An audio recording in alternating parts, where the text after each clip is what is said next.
Hi, I'm Old Norse specialist Dr. Jackson Crawford. Over the past few weeks on my channel, I've been focusing on Norse myth, but it's been a few weeks since I posted or a few months since I posted an Old Norse lesson. So today, I'm going to review with you the basic facts of word order in Old Norse. Now, for those of you learning Old Norse, especially if you don't have prior experience with an inflected language, the subject of word order really does deserve special attention because, of course, word order is much freer in Old Norse than it is in English. In English, we have a relatively predictable word order. It's subject, verb, object, right? So, for instance, any given sentence that I'm likely to say, the subject is going to precede the verb, and the verb is going to precede the object. So, I have an idea, subject, verb, object. I drive a car, subject, verb, object. She eats rice, subject, verb, object.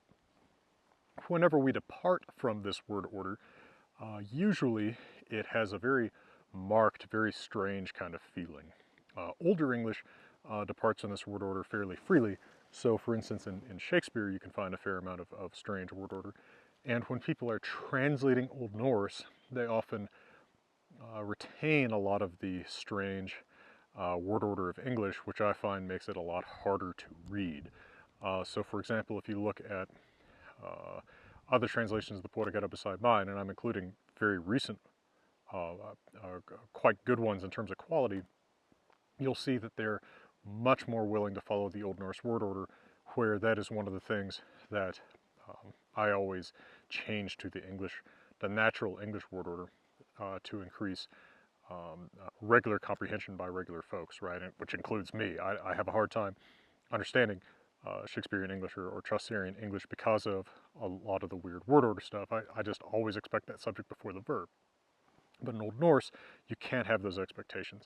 The subject is going to be indicated by the endings, right? The object is going to be indicated by the endings. You're going to know what the verb goes with by its endings or by its ablaut if it's a strong verb. You're not necessarily going to have the word order as a clue. So, for example, you might find pretty normal word order from an English perspective in Old Norse. And the examples I'm going to use are mostly going to come from the Saga of the Volsungs or the Saga of Rolf Kraki in Old Norse. So, Hon sjálv var þessa óhús. She herself was, with regard to this, uneager. That's not too different from English. En þá sjá veitsla skal takast. And when this feast shall begin, again, similar to English. Konungur bjósk við veitslunni eftir bestum fongum. The king prepared himself for the feast according to the best fashions or with the best means, that sort of thing. And all of these, the English translation basically follows the Old Norse, with the exception that since this is somewhat archaic Old Norse, you don't see as much of the article, the word the, and of course and there is no indefinite article, no a or an in Old Norse, and in Old Norse, the definite article the is a suffix, so of course it is the word ni in veitsluni, unless the noun has an adjective on it, like bestum fongum, the best gettings, where the word the is separate because the noun has an adjective on it, modifying it. But then you'll find examples of Old Norse sentences where the word order is completely different from English. Hennar fekk Thorbjorn. That means Thorbjorn married her. Thorbjorn is the subject here. You can tell because Thorbjorn actually looks like a nominative. Hennar is not nominative, so it's not going to be the subject. Of course, there are some Old Norse verbs that take non-nominative subjects, but fo, of which fek is the past tense, is not one of those. Hennar is genitive, and fo, if you read Old Norse much, you will learn, has a special meaning of get in marriage, i.e. marry, which takes the genitive of the woman that the man is getting to marry, so that's why Hennar is genitive. Anyway, the word order here in English is her got Thorbjorn. But the fact that Hennar is in the right case to be the object of this verb and Thorbjorn is in the right case to be the subject of this verb is what Old Norse is using to indicate what subject and object, not the word order. So Old Norse, because of this rich system of grammatical endings and then also of ablaut and umlaut of vowels, can change the order, and apparently varying the word order was also considered a sign of good prose. So typically in a long series of connected thoughts or clauses, you're actually going to see the word order varying quite a bit between them. Take this example from the Saga of the Volsungs. Nu kom till Sigmundur, sonur Volsungs konungs, och tok och brasfärde nu år stockenum, och var som laust lägi fyrir honum. Notice where the verbs are in these different clauses. They're in different places. Now came to Sigmundur, so Sigmundur now came to this place. Often you have prepositions without stated objects in Old Norse, which of course would be bad style in English. Son of King Volsung. So the word order is actually son Volsung's kings.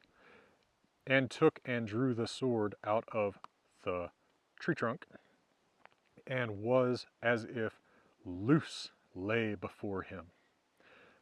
As if, so in normal English word order, and it was as if the sword lay loose before him.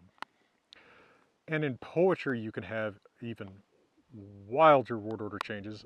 Something you would rarely ever see in prose is clauses actually beginning with their verb. You will find that in poetry, for instance, in the famous Havamal 76 and 77, which begin Dör fe, döja fränder, dör själver it sama, which in literal exact word order like the Old Norse is dies livestock, die kinsman, dies self the same, with the verb actually in front of the subject, not like in English. So watch for the endings, watch for what case something is in. That is what tells you what subject or what's object of the verb, not necessarily where they're positioned relative to the verb. And note also a really critical difference in word order between Old Norse and English is that Old Norse has no equivalent to this dummy verb do, don't, did, didn't, does, doesn't that we have in English that we insert in questions especially, but also in negating sentences. So consider, in English, if I don't trust someone, I say, I don't trust them well. I don't trust them much, let's say. But in Old Norse, instead of saying that, you say, I trust not them well. Ek trúi þeim eigi allvel, or ek trúi eigi þeim allvel.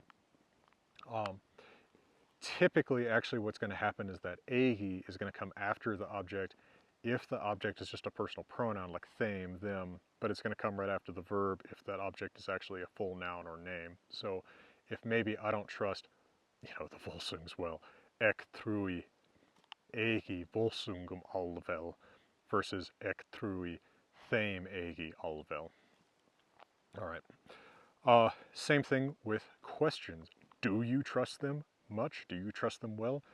In English, notice we have that dummy verb do that's put at the beginning of that question sentence, but in Old Norse, you simply take the verb and put it in front of the subject, much like you do in most European languages other than English. So in fact, do you trust them much? Do you trust them well? Would be trúir þú þeim allvel, which in English, if we use that word order, would be trust you them well. Similarly, bregður þú mér, mock you me. In normal English, we would say, do you mock me? We use this dummy verb. Hefur þú hjálm í hendi? Have you helmet in hand? Again, in English, the normal thing to say would be, do you have a helmet in hand? This is also, of course, true of simple sentences with simple negation, the word eigi, meaning not. Han vildi eigi mer vera en eina nótt. He wanted not more to be than one night. But in English, we would say he didn't want to be there, which is left out here in Old Norse, more than one night. Han hafði eigi herferð þangað. He had no hostile journey that way. He had no hostile intent on his journey that way. He had not hostile journey that way. So in English we would say he didn't have a hostile journey. He didn't come with hostile intent. Again with this dummy verb, do. Sigurður hjó í steðjan og klauf niður í fótinn og brast eigi ne brotnaði. Sigurður cut into the anvil and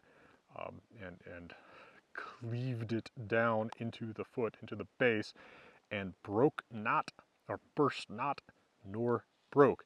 Again in English, and did not burst or break. Notice this also, there is no equivalent to our English dummy verb do in questions with what in English are the WH words, but in Old Norse, those cognate question words are HV words. So, hví hefir in fegri kona færi hringa? Why has the more beautiful woman fewer rings? In English we would say, why does the more beautiful woman have fewer rings? What viltu av oss þiggja? What want you from us to receive? Again, in English, what do you want to receive from us would be normal. Hví eggjar þú þessa svo mjök? Why encourage you this so much? Again, in English, why do you encourage this so much? So leave out that do or didn't or don't or did or does or doesn't if you're translating into Old Norse, and if you're translating from Old Norse into English, put it in because it makes it sound a lot more natural. Now another special phenomenon to note is fronting for emphasis. So something might be put at the front of a sentence to emphasize it especially. You'll see this a lot with negative words like eigi, not, and aldri, never. Here's an example of a series of clauses said by Signy in the Saga of the Volsungs. Eigi vilda ek og brott fara með Sigeri, og eigi gerir hugur minn hlæja við honum, og veit ek af framvísi minni. And she continues, but that's enough for our example. So, not wanted I away to go with Sigir. So she's saying, I don't, right? She's emphasizing the negative, that's why it's the first word. And not does thought mine laugh at him. So my thought, my heart, hugger is used, is sort of the internal state word, soul, heart, mind. So my heart does not laugh at him in a positive way, right? She doesn't have any positive feelings about him. Och vet ek af framvísi minni, and I know, well, so in her word order, and know I of foresightedness mine. So, and I know from my foresightedness, she's emphasizing she knows a disaster is about to come, and then she tells what that is. Similarly, beðit hefir hennar víst verið.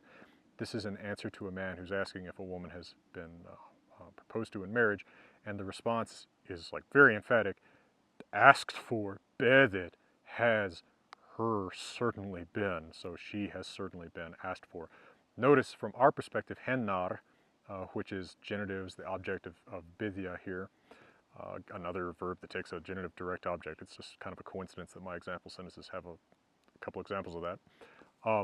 Notice that from our perspective, that actually should become nominative in this passive sentence, but in Old Norse, if you make a sentence passive, the natural object of the verb remains in the case that it needs to be in to be the object of said verb, whether that's accusative, dative, or genitive.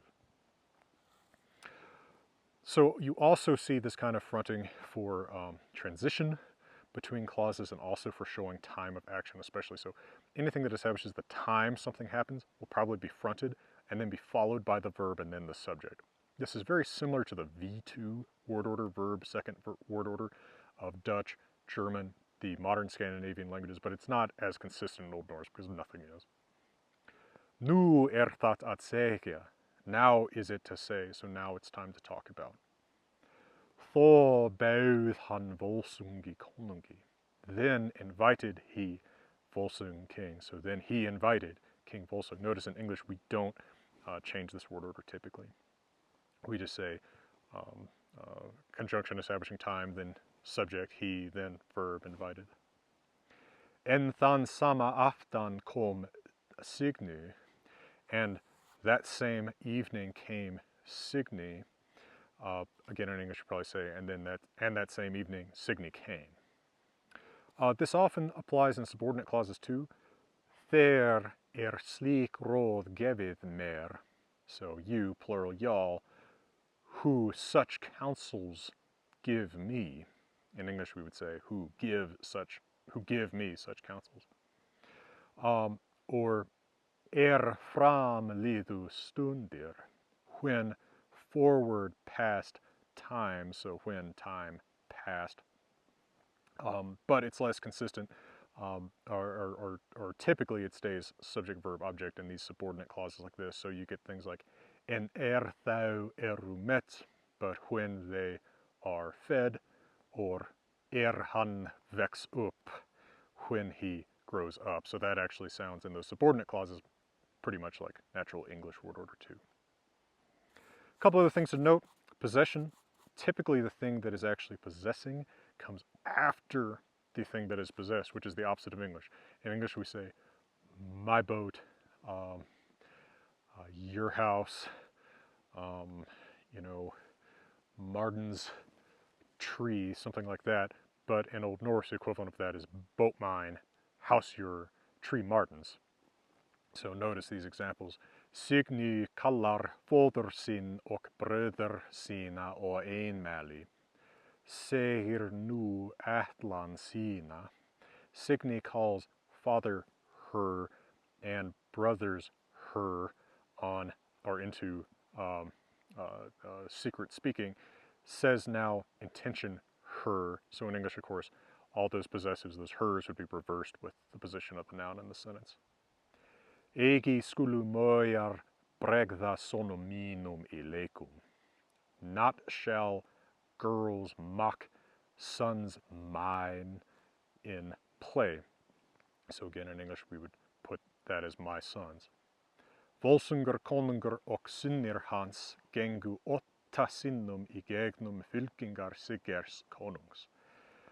King Volsung and his sons, his in the Old Norse word order, went 8 times through ranks, soldiers' ranks of Sigurd king.